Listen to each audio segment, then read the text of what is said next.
comme je vous l'ai dit la dernière fois, donc on va faire aujourd'hui, on va voir le concept de vue dans SQL. Certains de vos camarades m'ont dit que vous l'avez déjà fait en TP. Donc là, on va le voir, on va revoir ce concept avec plus de détails. Dans le chapitre 1, nous avons représenté les données dans une base de données selon 3 niveaux.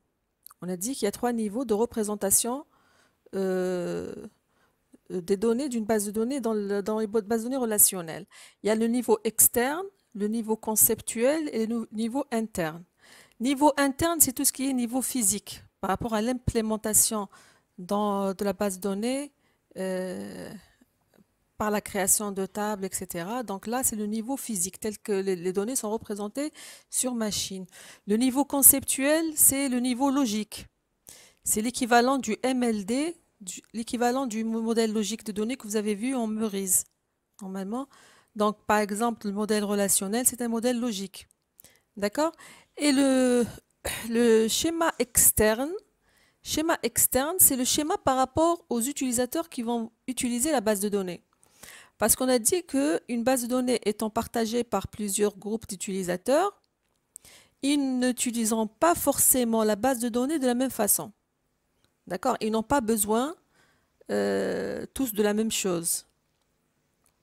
Ça veut dire qu'une base de données peut, supposons on est à l'université, l'USCHB, donc au niveau du rectorat, nous avons une base de données qui contient le tout. Donc ça dépend de celui qui va se connecter à cette base de données, ce dont il aura besoin. Quelqu'un qui s'occupe de la scolarité, de tout ce qui est inscription des étudiants, par exemple, c'est pas comme quelqu'un qui s'intéresse aux examens. C'est pas comme quelqu'un qui s'intéresse à la gestion des salles pour les emplois du temps, etc. Donc chacun a besoin d'une certaine partie de la base de données. On appelle ça donc la partie de la base de données dont il a besoin. Si je la représente sous forme de schéma, j'appelle ça un schéma externe. D'accord? Donc la vue nous permet d'implémenter un schéma externe. D'accord? Donc ça, c'est théoriquement pourquoi les vues ont été créées. D'accord? C'est pour pouvoir représenter cette notion de schéma externe, c'est-à-dire j'aurai une vue pour chaque groupe d'utilisateurs de notre base de données. C'est comme des fenêtres sur notre base de données. C'est-à-dire chacun va voir ce dont il a besoin. Il n'a pas besoin de voir tout ce qu'il y a dans la base de données.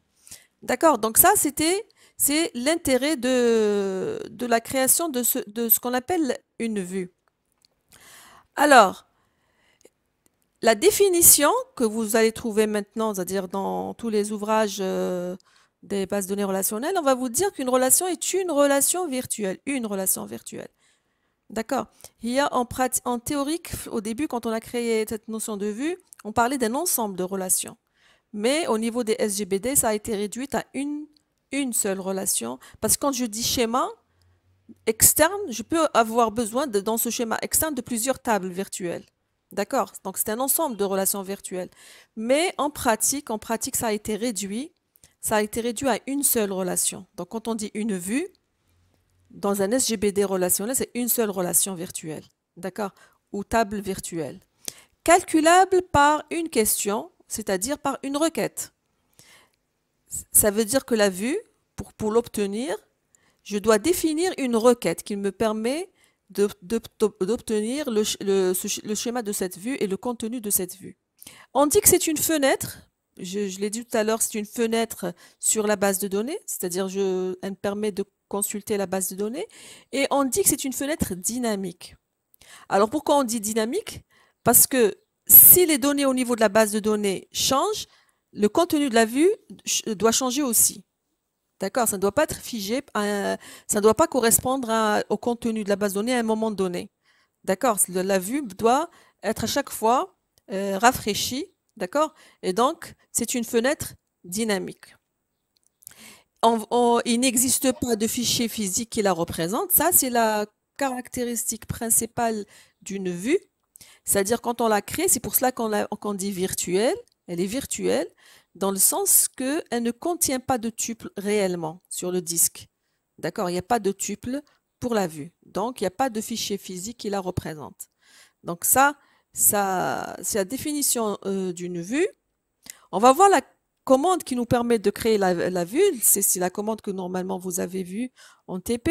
Alors, la commande qui permet de créer une vue, on a dit c'est create entre crochets or replace view.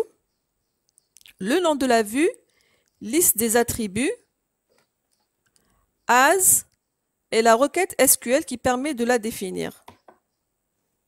D'accord? Donc, create or replace. Alors, la requête select, j'ai dit que c'est la requête qui va nous permettre de définir le contenu de cette vue.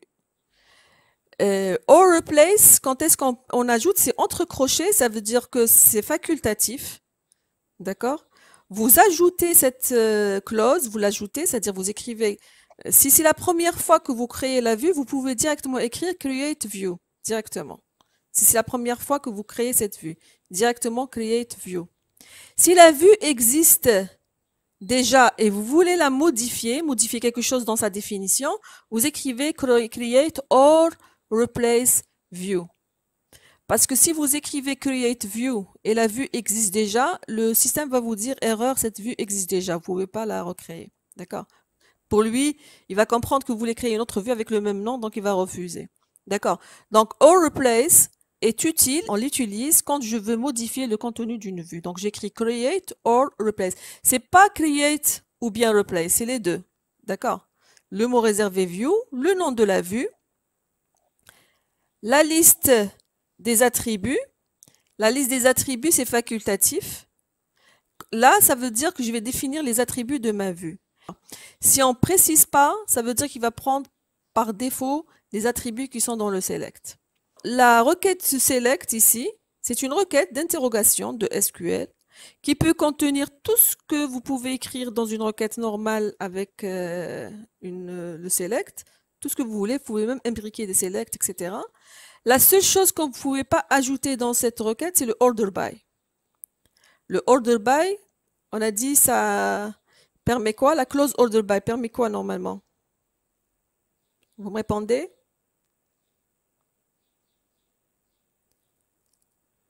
Le order by permet quoi? Trier, très bien. Pas les tuples, c'est le résultat final. D'accord. Order by permet de trier le résultat final. J'ai dit que c'est pas au niveau table, rien ne change.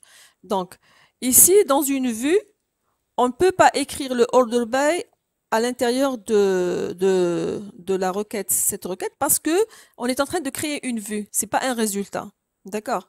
Si j'ai besoin de trier le contenu de cette vue, ça veut dire que quand je vais afficher la vue, dans la requête qui va afficher la vue, j'ajouterai le order by, mais pas à l'intérieur du select, de ce select. Donc, je répète, ce select, vous pouvez écrire tout ce que vous voulez, sauf order by.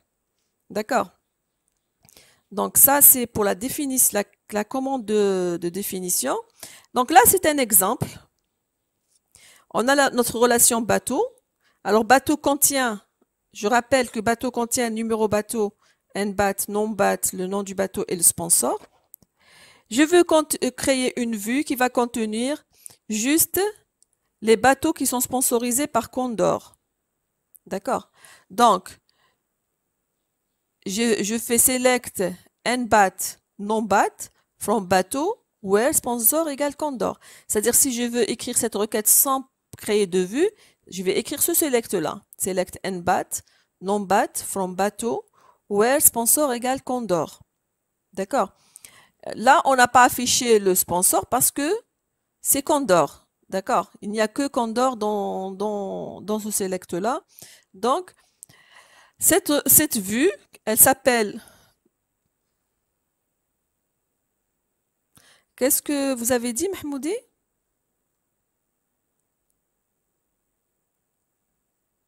Bon. Alors, Souya, alors le SGBD, comment il construit les vues? On va en parler après, d'accord? On va en parler comment il a construit. D'abord, il faut comprendre d'abord ce que c'est, d'accord? Alors ici, j'ai dit donc ici cette requête, je l'ai écrite sous forme de vue. Ça veut dire quoi que je l'ai écrite sous forme de vue? Maintenant, que ça veut dire que j'ai une relation virtuelle qui s'appelle bateau Condor, qui a deux attributs, d'accord? Puisque j'ai pas donné ici entre parenthèses les noms des attributs, ça veut dire qu'elle va prendre exactement les mêmes noms, le nbat et le non-bat. C'est des attributs qu'elle hérite, que bateau Condor hérite à partir de la relation bateau. D'accord? Le contenu, ce sera tous les tuples de bateau qui ont comme sponsor Condor. Donc ici, j'ai eu la possibilité de ne pas nommer mes attributs. D'accord? Mais sinon, j'avais la possibilité. C'est-à-dire, j'aurais pu écrire entre parenthèses, ici, numéro pour dire numéro bateau et nom pour dire le nom du bateau, entre parenthèses. Et je fais mon select. Donc, le premier lui correspond le premier, le deuxième va lui correspondre le deuxième. D'accord? Maintenant, quand est-ce qu'on est obligé de renommer? C'est quand on a des calculs. D'accord? Quand on a des calculs, c'est-à-dire quand ici c'est une expression. C'est une expression, c'est pas le nom d'un bateau. Là, cette expression, il faut définir le nom de cette expression. D'accord? Par exemple, cette vue qui s'appelle bateau course, create view, bateau course, nbat, nbcomp, as select, nbat count, ncomp from course, group by nbat. Donc, vous remarquez ici, dans le select, j'ai un groupe by sur le numéro bateau. Et je fais un count ncomp. Ça veut dire que ce que je suis en train de faire, je suis en train de calculer pour chaque bateau le nombre de courses auxquelles il a participé. D'accord?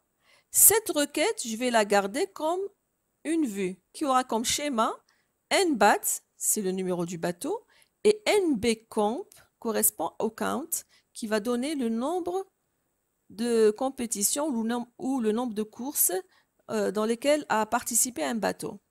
Les caractéristiques donc d'une vue, on l'a dit, c'est une table virtuelle, donc elle ne contient pas de tuple physiquement. La modification d'une table de base, c'est-à-dire à partir de laquelle je construis la vue, va affecter la vue. On a dit que la vue ne peut pas contenir la clause order by, on a dit oui, Ben Meziane, je viens de faire un exemple. Voilà. J'ai utilisé ici une fonction d'agrégation dans une vue, pourquoi pas. J'ai dit, vous pouvez, dans le select qui est là, vous pouvez écrire n'importe quel select que vous pouvez faire sans la vue, vous pouvez faire dans une vue. D'accord? Le résultat, ce sera le contenu de cette vue, le résultat de ce select. D'accord? On a dit, la seule chose que vous ne pouvez pas écrire, c'est le order by. C'est tout. Mais à part le order by, vous pouvez tout écrire. D'accord? Donc ici, je construis la vue ici à partir de courses. Donc, si je fais des opérations de mise à jour sur course, la vue va changer aussi. On va voir comment. D'accord. Comme autre caractéristique, on vous dit qu'on ne crée pas des index. Vous avez vu les index en TP. Donc, une vue étant une relation virtuelle, on ne crée pas d'index sur les vues. L'intérêt de l'index, c'est pour nous améliorer les temps d'accès au tuple. D'accord? Or, la vue ne contient pas de tuple. Donc, on ne peut pas créer un index sur quelque chose qui ne contient pas des tuples. C'est pour cela que donc, on ne peut pas définir des chemins d'accès, c'est-à-dire des index, sur une vue. Alors, votre camarade me pose la question, Madame, est-ce que la modification d'une vue, est-ce qu'elle affecte la table? Je vais vous parler de la modification des vues. D'accord? Je termine avec ça d'abord. Et je vais vous parler de la modification et comment le SGBD, parce que tout à l'heure aussi votre camarade a parlé que SGBD, comment il crée une vue. Donc je vais vous expliquer comment le SGBD crée une vue et est-ce que la modification d'une vue affecte la table comme vous l'avez posé. D'accord. Alors l'utilisation des vues d'abord. Donc je viens de créer ma vue avec le Create View. Vous l'avez créé. Le système, quand vous faites, il vous fait, si tout se passe bien, il va vous dire vue créée. C'est bon. Elle est créée, ça veut dire, c'est comme si vous avez une table qui contient les tuples les tuples qui sont générés par la requête select qui est dans la vue. D'accord? Donc, vous allez considérer cette vue comme une table qui a été ajoutée à vos tables que vous avez créées déjà. D'accord? Donc, on peut l'utiliser dans une requête select, une requête d'interrogation, puisqu'elle est une table. Je vais l'utiliser comme une table et je peux même l'utiliser pour créer une autre vue. C'est-à-dire, je peux, dans la création d'une vue, dans le from du select, utiliser une autre vue. D'accord? On peut utiliser une vue pour construire une autre vue. D'accord? Donc, l'utilisation d'une vue, soit dans une requête d'interrogation, select, on écrit un select, donc on la considère comme une relation, comme une table, comme les autres. Elle peut aussi servir comme à la construction d'autres vues. D'accord? Donc ça, c'est l'utilisation d'une vue. Alors, je reviens à l'exemple tout à l'heure. On a créé une vue qui s'appelle bateau Condor, qui contient tous les bateaux sponsorisés par Condor, qui contient numéro BAT, non BAT. Si je veux afficher je veux afficher cette table, je vais faire, donc si je veux afficher les bateaux sponsorisés par Condor, il suffit de dire select étoile from bateau Condor. D'accord? Select étoile from bateau Condor, il va m'afficher tous les bateaux sponsorisés par Condor, parce qu'il va afficher ce qui est là. Si je veux ça connaître, par exemple, il y a Condor a sponsorisé combien de bateaux, je vais pas, c'est pas la peine d'aller vers bateau et chercher ça, je peux le chercher directement à partir de bateau Condor. Je vais faire select count étoile from bateau Condor.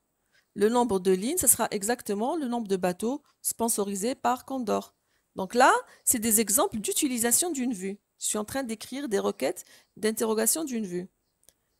D'accord? Par exemple, pour l'autre exemple, bateau course.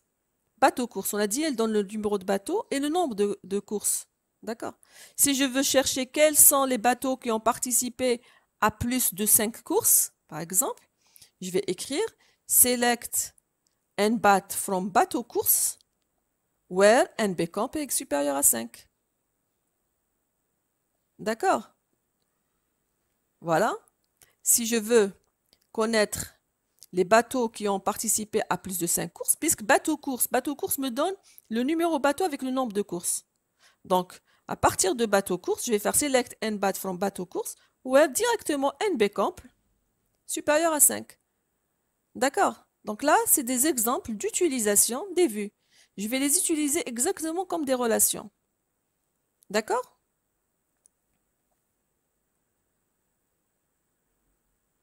Oui, qu'est-ce que vous voulez utiliser autrement, Soya? À part le select, qu'est-ce que vous pouvez utiliser? Pour utiliser une vue, oui, on a besoin de select. L'utilité maintenant d'une vue. Donc, c'est une table logique. D'accord? Elle n'existe pas physiquement. Je peux l'utiliser pour avoir accès à plusieurs tables d'une façon transparente. D'accord? Donc, ça veut dire que quoi? Ça veut dire que dans la vue, je vais effectuer une jointure et donc l'utilisateur va accéder directement à plusieurs données en même temps. D'accord? Parce qu'il va la manipuler comme une table. Assurer l'indépendance logique. Quand on dit l'indépendance logique, c'est des programmes par rapport aux données. C'est-à-dire, je peux changer quelque chose au niveau, par exemple, du schéma de la base de données sans affecter. Par exemple, l'utilisateur, il a accès à la base de données à travers les vues. Donc, je lui construis la vue dont il a besoin. Il l'utilise. Si je vais changer quelque chose dans ma base de données, je peux changer quelque chose dans le select de cette vue, mais le programme d'application qui utilise cette vue ne va pas être modifié. On dit que ça assure une certaine indépendance logique. D'accord? Elle peut me permettre de fournir un niveau supplémentaire de sécurité. Alors, pourquoi un niveau de sécurité? Dans quel sens? C'est dans le sens où, par exemple, si je veux que des utilisateurs accèdent à une partie de mes tables, je vais leur créer une vue qui contient les données auxquelles ils peuvent avoir accès, d'accord, et leur cacher les autres données. Donc, je peux utiliser la vue pour ajouter une certaine sécurité. On sait que dans le SGBD relationnel, on a la notion de droit d'accès, d'accord? La notion de rôle, c'est-à-dire je peux créer un rôle. À ce rôle-là, je peux par exemple lui affecter des droits quelle table il peut voir, quelle table il peut modifier. Je peux lui préciser même les colonnes qu'il peut modifier, ce qu'il ne peut pas voir, etc. Donc, je peux définir ça dans un rôle. Ensuite, ce rôle, je peux l'affecter à... avec le Grant, oui, avec le Grant. Avec le Grant, vous pouvez par exemple affecter des droits sur une relation directement. À un utilisateur, je lui permets de consulter seulement, faire le select seulement. Pour un autre utilisateur, je lui permets de faire le update, le delete. Si j'ai plusieurs utilisateurs qui ont le même, c'est-à-dire qu'ils vont avoir la même utilisation.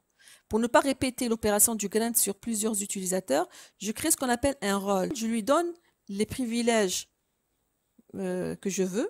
Ensuite, ce rôle, je l'affecte à des utilisateurs. D'accord? Donc, je peux créer plusieurs rôles, par exemple, rôle secrétaire, rôle directeur, rôle agent, par exemple. Et chaque rôle, il a des accès à certaines données, ce qu'il peut modifier, ce qu'il peut voir, etc. Ensuite, quand j'ai les employés, je peux, par exemple, à 2 personnes, affecter le rôle secrétaire, à une personne, le rôle directeur, etc. Donc, tout ça, on peut le faire aussi avec la gestion des droits, les droits et les privilèges. En construisant des vues aussi, je peux assurer une certaine sécurité. C'est-à-dire que je ne donnerai l'accès avec le Grant, je donnerai l'accès à l'utilisateur sauf à une vue. La vue me permet donc de cacher certaines informations et donc d'assurer un certain niveau de sécurité. D'accord? Pour la 4e utilité, j'ai écrit masquer la complexité des requêtes. C'est-à-dire, si vous avez une requête, on vous demande d'écrire une requête et vous voyez qu'elle est un peu trop complexe à écrire. D'accord? Très longue, une grande jointure avec un group by, avec un having, beaucoup de choses à écrire dans cette requête. Vous pouvez vous simplifier la tâche et vous vous dites, si j'avais une table ou 2 tables qui contiennent ça ou ça comme information, la requête serait plus simple. Donc, vous pouvez créer ces tables-là sous forme de vues. D'accord? Et vous utilisez ces vues dans l'écriture de votre requête et donc la requête devient beaucoup plus simple. D'accord? Donc, elle peut masquer ou réduire la complexité d'une requête. Aussi, elle permet de garder une requête qui est utilisée fréquemment. Vous avez remarqué, par exemple, avec Oracle, quand vous travaillez dans le SQL+, par exemple, les requêtes, ils vous affichent les résultats et ça y est, elles sont pas gardées. D'accord? Donc, si vous avez une requête qui est assez grande et vous avez besoin de l'utiliser fréquemment, vous pouvez garder cette requête sous forme de vue pour ne pas avoir à la réécrire à chaque fois. D'accord? Très Boronen. Le deuxième point, c'est lequel? Attendez.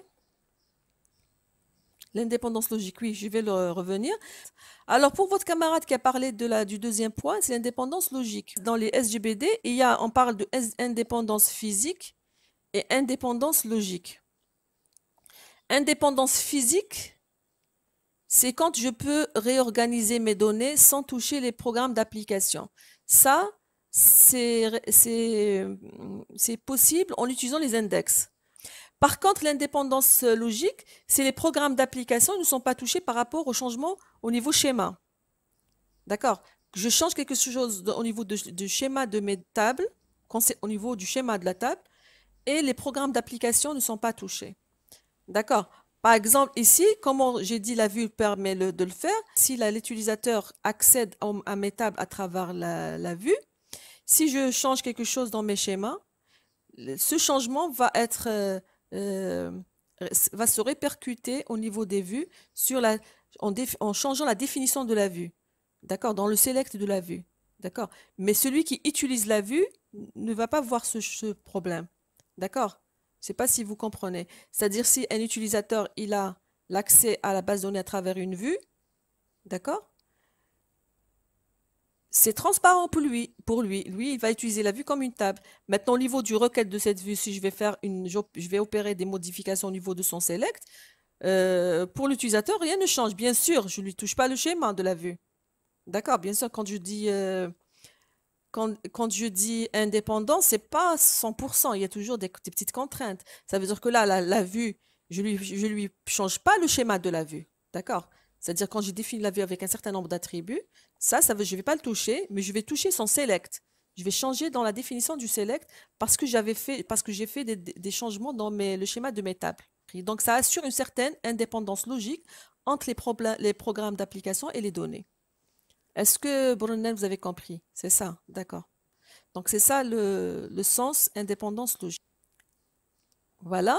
Alors, il y avait une question pour votre camarade qui m'a dit comment le SGBD est en train d'implémenter ses vues. D'accord?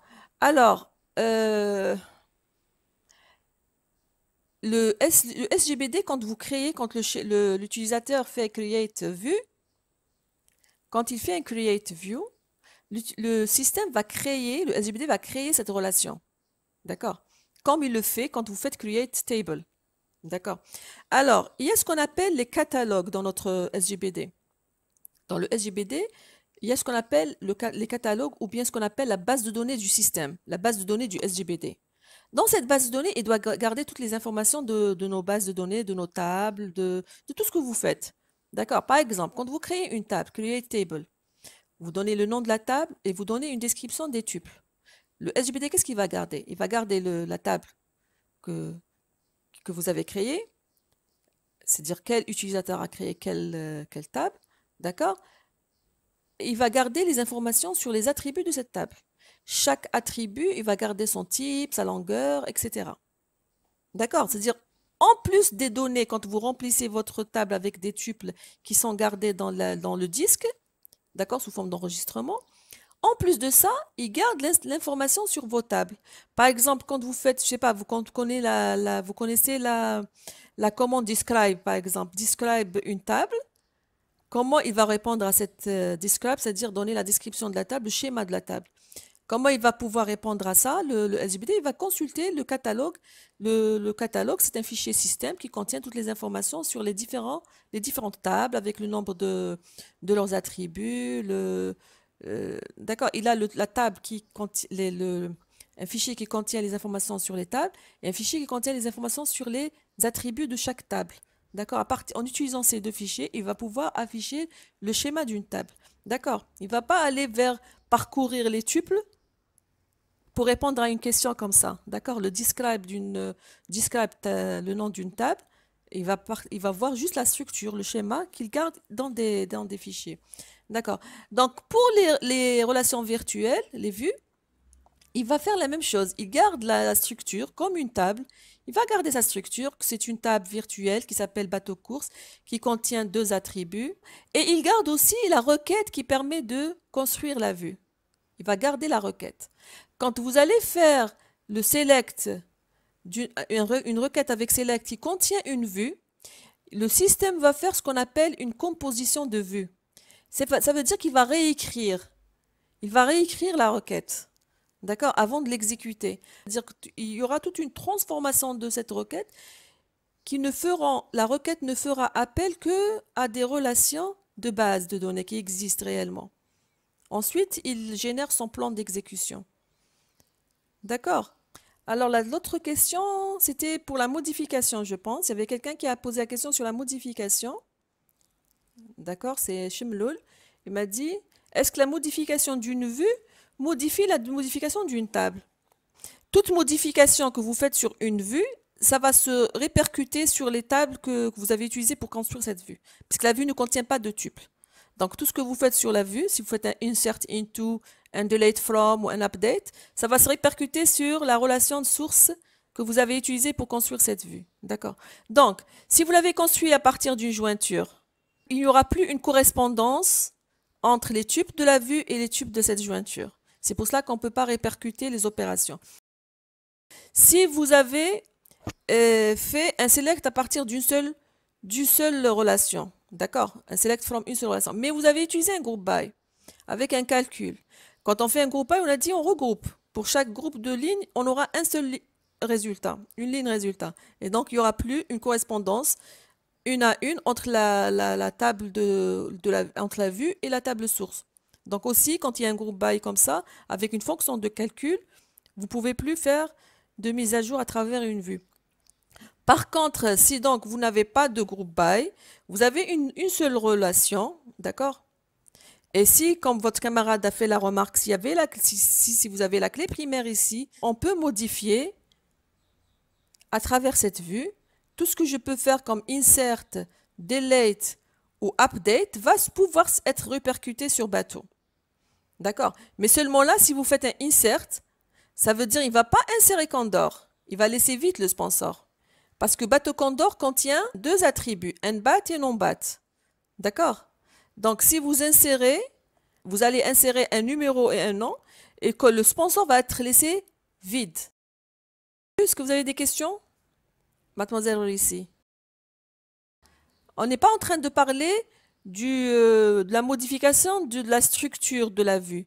Oui, si je veux changer quelque chose dans la structure de la vue, soit dans son schéma, soit dans son select, je dois écrire Create or Replace. View le nom de la vue, ça c'est sûr. On va revenir à notre série sur SQL et on va refaire quelques requêtes en utilisant les vues. C'est-à-dire des requêtes qu'on a fait déjà sans les vues, on va les écrire avec les vues.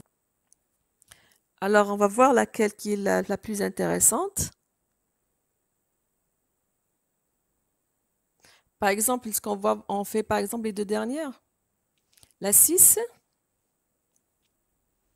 Oui. La 6. Bon, votre camarade demande la 6. Votre autre camarade demande la 8e. Je vais voir. Je vais faire la 6 et la 8. D'accord. Alors, la 6. Je vais faire la 6 d'abord, ensuite la 8. Donc, la 6. Le numéro des clients dans le montant total des soldes de leurs différents comptes est le plus élevé. On va créer donc une vue qui va contenir quoi? Donc, je vais écrire la commande d'abord. Create view. Donc, je vais l'appeler maxSold. D'accord? Je peux définir donc les attributs de ma vue. Donc, je vais dire numéro client et je cherche les clients dont le montant total est le plus élevé. Ça veut dire que je dois créer une vue qui va me contenir quoi pour chaque client? Je vais par exemple calculer le total solde de chaque client. D'accord? Parce que chaque client peut avoir plusieurs comptes. Un compte, il a un solde. Je vais faire le total des soldes de chaque client. Donc là, je ne vais pas mettre le résultat final. Alors la remarque que je vais vous faire, n'essayez pas de faire une vue qui contient le résultat final. Je crée une vue, ensuite je l'utilise pour répondre à la question. D'accord? Sauf si on vous dit créer une vue qui donne ça. Là, c'est clair. Mais si je vous dis créer et utiliser la vue pour répondre à cette requête, la vue peut contenir autre chose, mais je l'utilise pour répondre à la requête, comme ce que je vais faire ici. Je vais créer donc une vue qui s'appelle maxSold. Elle contient le numéro du client et total solde. Donc, pour chaque client, je calculerai son total solde. Donc, as select. Donc, le premier attribut avec le premier attribut. Et le deuxième, on a dit, on va faire, comme a dit votre camarade, une somme. Une somme des soldes. Et l'information, elle est dans quelle relation? Elle est dans la relation compte. Donc ça, c'est la relation compte qui contient pour chaque compte le solde. Et j'ai un client qui peut avoir plusieurs comptes. Donc je veux calculer pour chaque client la somme de ces soldes. Donc je dois faire quoi? Je dois faire un group by un client.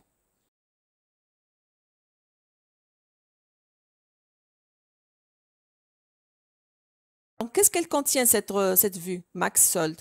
Elle a deux attributs, un client, total solde. Un client correspond à un client. Total solde correspond à somme des soldes. Et comment je calcule somme des soldes? À partir de compte en faisant un groupe by un client. Donc, je regroupe par numéro client. Toutes les lignes qui correspondent au même client, je fais la somme de leurs soldes. C'est la somme des soldes des différents comptes des mêmes clients. D'accord? Donc ça, cette vue me donne pour chaque client le total de ses soldes. Maintenant, je cherche le client qui a le total le plus élevé. D'accord? La question, c'est les clients dont le montant total est le plus élevé. Donc, je vais utiliser la vue avec un select. D'accord? Donc là, c'est l'utilisation de la vue. Je vais utiliser cette vue. Je vais afficher le client. Donc, from max sold. D'accord? Je vais utiliser max solde.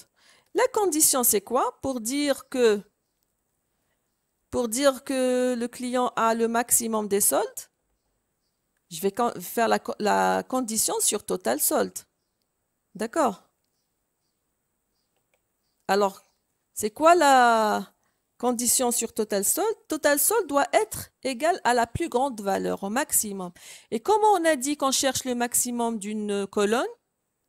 Le maximum d'une colonne, comme on l'a dit, on le calcule en faisant select max, le nom de la colonne from la table.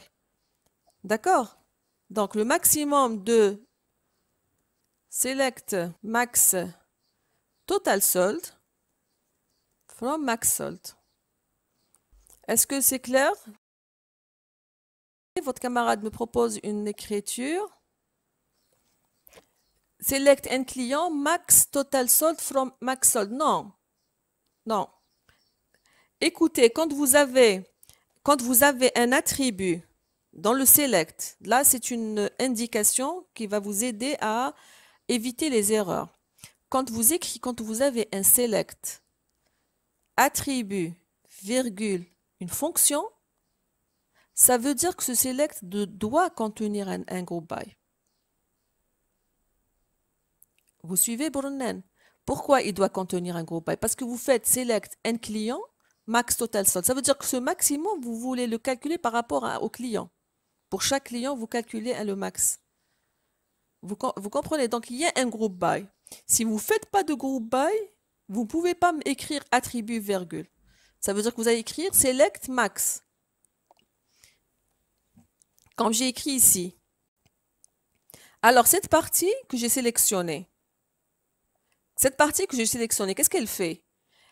À partir de la relation qui s'appelle max solde, ce select va afficher la plus grande valeur de la colonne total solde. C'est ce que fait ce select-là. La relation max solde, dans notre cas, cette relation, c'est une vue. D'accord?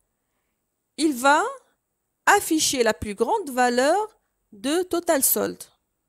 D'accord? Le maximum de total solde.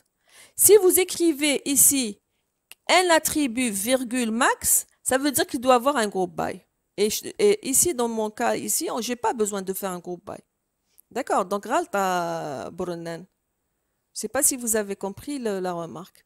Donc, ici, si je n'avais pas utilisé, on a répondu à cette question sans utiliser les vues, on avait fait un having sum solde égale select max des sum solde from compte group by un client. C'est ce qu'on a fait. D'accord? Donc ça, c'est un exemple où l'utilisation de la vue simplifie un petit peu la requête. Est-ce que vous êtes d'accord? Que l'utilisation de la vue simplifie, que cette écriture, elle est beaucoup plus simple par rapport à ce qu'on a écrit avec le having. D'accord? Gileli, on a appelé la somme, on l'a appelé total solde. D'accord? L'attribut total solde, remarquez l'écriture de la vue. L'attribut total solde correspond à sum solde. Alors, soyez, non, on ne peut pas écrire total solde égale max total solde dans le where. Dans le where, on ne peut pas écrire une fonction directement. Il faut l'utiliser à travers le select. Oui, Tunsi, oui. Si on utilise le having, on l'a fait. On a fait on a fait cette requête sans la vue avant. Donc, on a utilisé le having, bien sûr. Parce que si vous ne l'utilisez pas, il n'affiche rien. D'accord?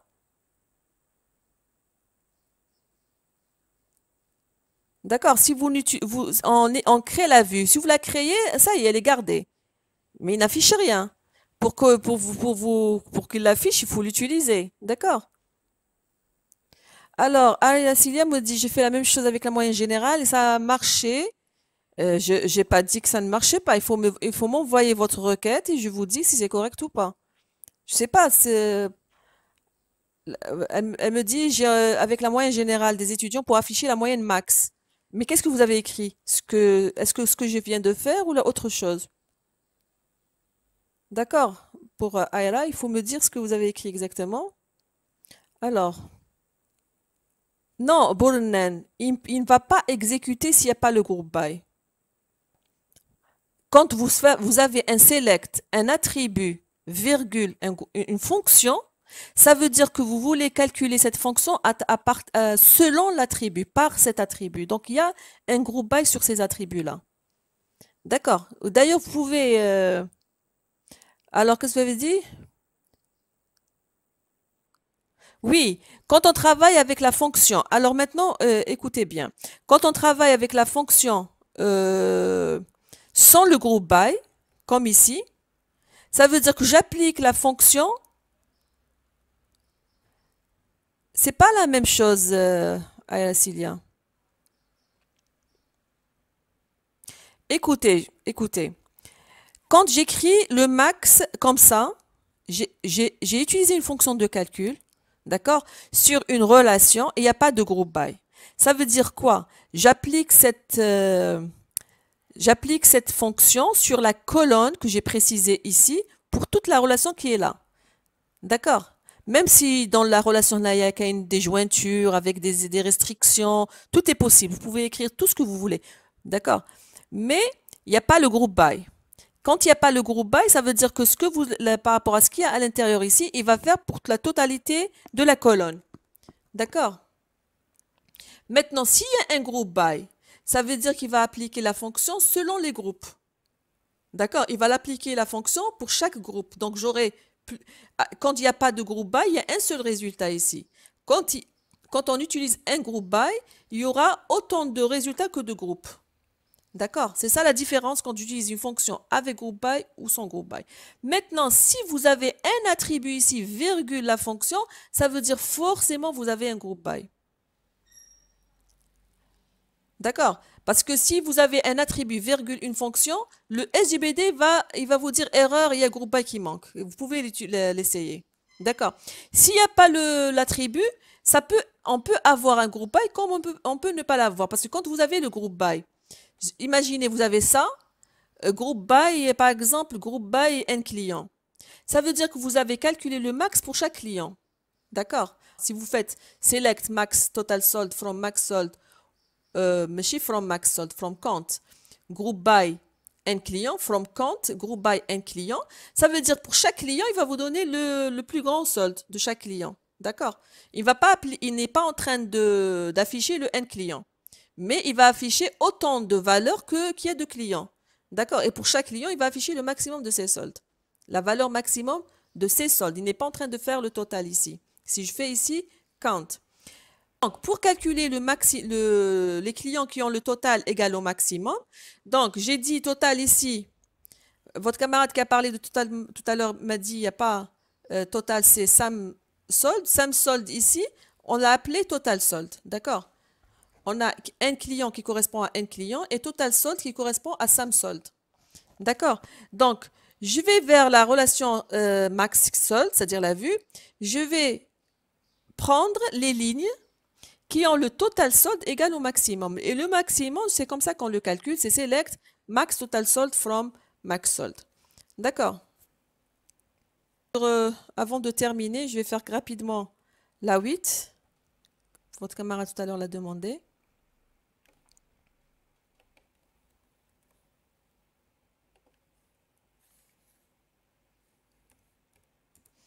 Donc la 8. Quels sont les types de comptes que tous les clients possèdent?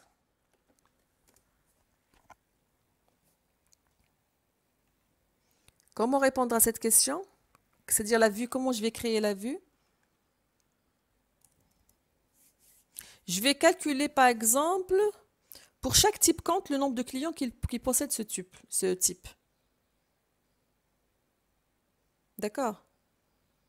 Pour chaque type compte, je vais calculer le nombre de clients qui a ce type de compte.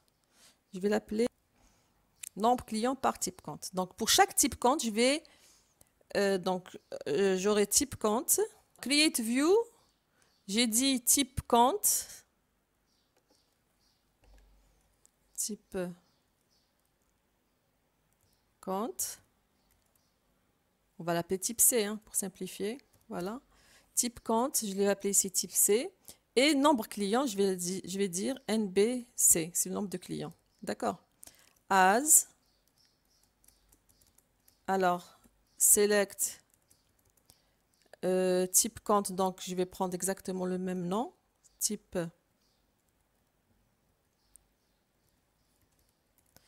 count, à partir de la relation nature count, virgule, et NBC, je vais faire un count.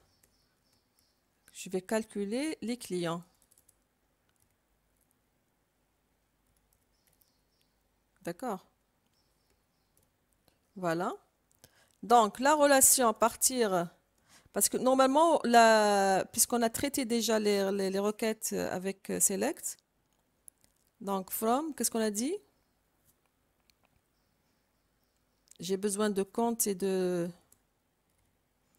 nature count y, where x point, alors c'est sur code type, comme d'habitude, on a déjà utilisé ça plusieurs fois, donc x égale code type égale y.code type, on a déjà fait ça plusieurs fois.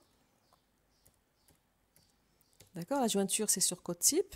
Et qu'est-ce qu'on veut faire finalement? On a dit on veut calculer, donc c'est un groupe by. Je ne sais pas s'il y a des restrictions. Groupe by. On va faire un groupe by type count.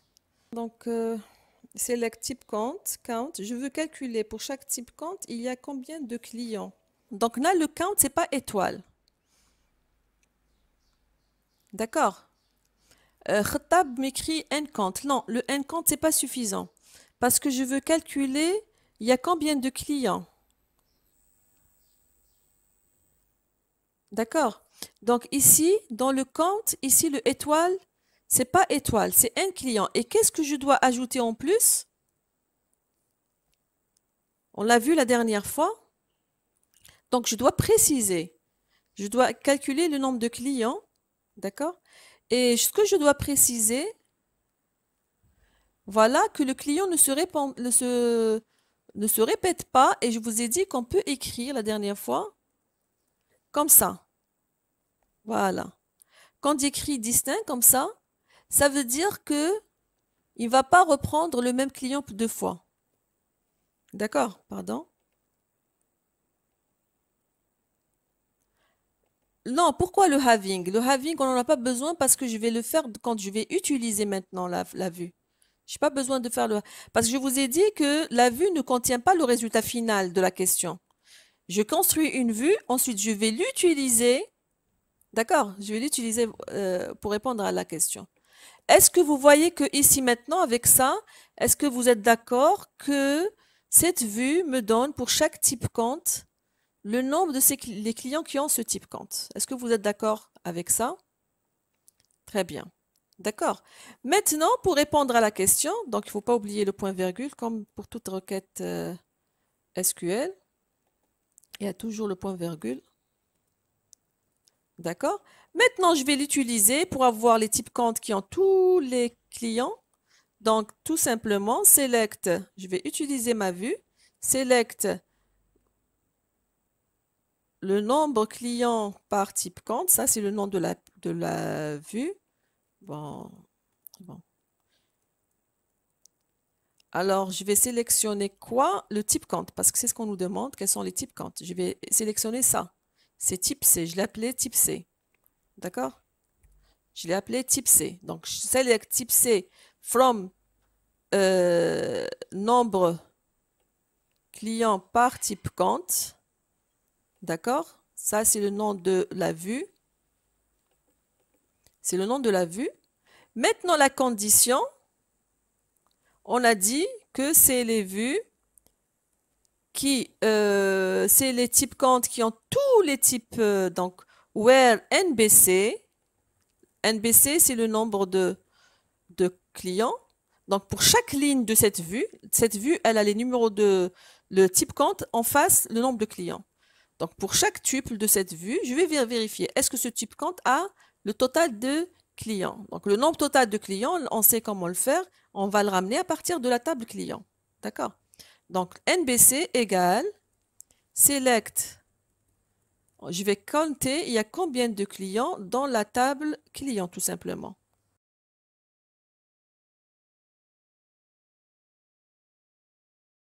Je vais sélectionner à partir de la vue que j'ai créée tous les types C qui ont leur NBC, le nombre de clients, égal au nombre total des clients. D'accord?